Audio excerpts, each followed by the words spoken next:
ছুটির দিন না হলেও দ্বিতীয় দিনেও বেশ জমে উঠেছে বইমেলা। লেখক, পাঠক আর প্রকাশকদের পদচারণায় মুখরিত ছিল পুরো আঙিনা। প্যাভিলিয়নের স্টলগুলো নান্দনিকতায় সেজে উঠলেও বইমেলা এখনো পুরোপুরি গুছিয়ে উঠতে পারেনি। প্রকাশকদের প্রত্যাশা, সময়ের হাত ধরে খুব শীঘ্রই সেজে উঠবে বইমেলা। মেলার সবেমাত্র দ্বিতীয় দিন, তাই অনেক বইপ্রেমীদের হাতেই দেখা গেল তালিকা হাতে স্টলগুলোতে ঘুরে বেড়াতে। আবার কারো হাতে এখনই রয়েছে বইয়ের প্যাকেট।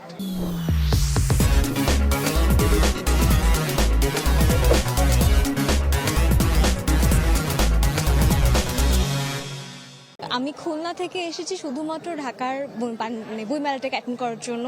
তো দেখা যায় একদিন বা 2 দিনের সময় আছে, এই জন্য এত ঘুরে যেটা দেখে ভালো লেগেছে ওটাই নিয়ে নিয়েছি। সারা বছর এই একটা বইমেলার জন্যই ওয়েট করি যে কখন বইমেলাটা হবে।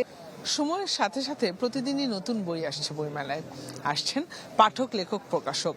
জমে উঠছে আড্ডা, জমে উঠবে পুরো বইমেলা, এমন প্রত্যাশাই সবার। জিনিয়া কবির সূচনা, চ্যানেল 24, ঢাকা।